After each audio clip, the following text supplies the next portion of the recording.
Andor, Chapter 2. This time, episodes 4 through 6 bring us to the beginning of the Ghorman saga, and while we already know where it all leads, this part of the story is all about the journey getting there. And we start off with Sirill Ka, who's now living and working on Gorman. And at first, this seems rather random, but it quickly becomes clear on why he's there because it turns out he's been planted there by Dedra and Partisans. And his mission is clear: embed himself within the Gorman rebels by pretending to sympathize with their cause, all in order to infiltrate and feed intel back to the Empire. And unsurprisingly, it works. Sirill becomes their insider source for all Imperial intelligence on the planet, though, of course, he's only giving them selective info. Still, it's just enough to get the Gorman rebels fired up, thinking that they've got the upper hand, which is exactly what the ISB wants. After all, Krennic's plan depends entirely on the Empire having a reason to intervene on Gorman. And honestly, I found myself enjoying this storyline more than I expected. It gave Sirill a real purpose this season, and watching him manipulate the rebels into trusting him, making them believe that he's actually ready to betray the Empire, was kinda brilliant. That said, even Sirill isn't in the loop about what's really going on and the Empire truly has planned for Gorman. So I can't help but wonder, if he does find out and it's too late, might he finally, turn on them? We thought he might flip in Season 1 and he didn't, but Season 2? It wouldn't shock me at all if he does, and if it's Dedra the one who does end up killing him too. That would be perfectly tragic for his character. Speaking of which, I also really liked how the Ghormans themselves were portrayed here. I mean, Gorman basically feels like space France, with its local rebels also giving off heavy French resistance vibes. It's no secret that Andor draws a lot from Star Wars' World War II inspiration, but this was one of the best executions of that influence so far, I'd say, in this series. Next, we move on to Cassian's storyline, and he and Bix now are full-time operatives for Luthen, and are laying low on Coruscant. Their domestic scenes are calm and kinda sweet, and even though that peaceful stretch doesn't last too long, I didn't really mind that brief slice-of-life feel. It's just kinda nice seeing people live a somewhat normal life in the Star Wars universe from time to time. But then Cassian is sent to Gorman by Luthen to scout the rebel situation there, under the cover of being a fashion designer. And what he finds there is a group of rebels who are, passionate, but also quite inexperienced and not ready for full-scale rebellion. And through Cassian there, we also get more context about the Ghorman's past with the Empire. Specifically, the infamous Tarkin massacre. And I thought it was wild, in a good way, that the show made the original Legends event canon again, where Tarkin literally lands a ship on civilians.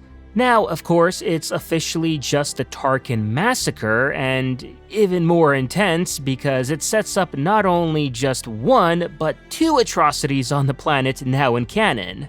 So not only do we get the Tarkin massacre, but we're also gonna be getting the Gorman massacre afterwards, and yeah, this setup makes perfect sense. The first massacre creates the powder keg, and the second one just lights it up. And if Krennic is behind the second one too, it's gonna be so in character for him to try and one-up Tarkin's body count. It's gonna be petty and horrifying at the same time. Cassian afterwards ends up clashing with Luthen about the whole situation, as Cassian knows that the Ghormans, they're not ready, and pushing them now would only get them all killed. But Luthen, he doesn't care. No, not at all. He just wants to see a planet burn as a symbol, something that will galvanize the rebellion. And it's messed up, but it's also that what makes Luthen such a compelling character. He's willing to use anyone and anything to achieve his goals, not unlike the Empire itself. And that kind of moral ambiguity is amazing writing. In addition, Cassian also confronts Luthen about getting Bix involved again, and this becomes relevant when Luthen gets a tip from the ISB spy Lonnie Young about Dr. Gorse's whereabouts. As this leads to a mission where Cassian and Bix end up breaking into Gorse's office on Coruscant and kill him using his own torture device. And this is both revenge and Bix's reclaiming of her agency, as this whole time she's been haunted by her torture back from Season 1, and up until now, she's basically pretty much been sidelined. So hopefully with Gorst now gone, we'll see her take more of an active role beyond just existing in trauma and smoking death sticks. Meanwhile, elsewhere on Coruscant, Mon Mothma is still trying to push back against the Imperial overreach, and her attempt to block a bill expanding ISB powers does end up failing. And to make things more interesting, later at Skalden's party, she ends up in a tense debate with Krennic of all people. And all I gotta say is that this little fight between Mothma and Krennic was just fantastic. I didn't even think about the potential interactions between these two characters until this chapter, but yeah, it was great to see them try to shift the view of things back and forth while still trying to uphold their professional status. For sure, one of the highlights of this chapter, definitely. And it's also at this party that Kleya gets a great subplot too, as she has to retrieve a bug that was planted in Skalden's gallery room after a forgery tips off security. And using Lonnie Young as a distraction, she ends up pulling it off, but the tension here was just so well done. Edge of your seat stuff, especially since we still don't know what ultimately happens to Kleya or Lonnie. And speaking about Lonnie, yeah, his spy work in this chapter is fantastic too. He gains Hurst's trust, manipulates the assignment with Gorst, and makes sure that when Cassian and Bix do strike, it's gonna be Hurt who takes the fall. It's all so well orchestrated, it's really good writing. Oh, and on a quick note too, Bail Organa does also show up at the party too, well, before the party, but yeah.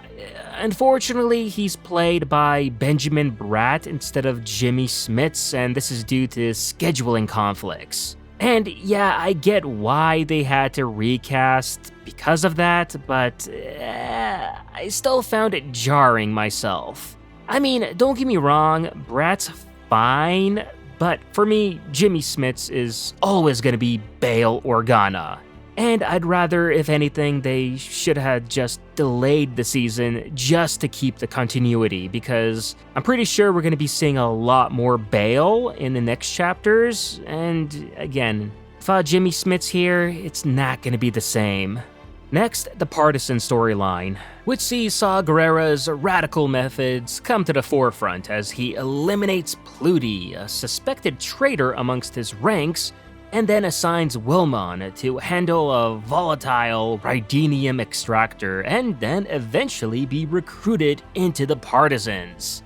And yeah, I like this more than I thought I would. I mean, like, what's there not to like here? We get more of Saw and his crew. The Pluty twist kinda worked, I didn't see that coming, and the Rhydinium throwback was a nice touch too. Like, that's something that came straight from the Clone Wars animated series after all.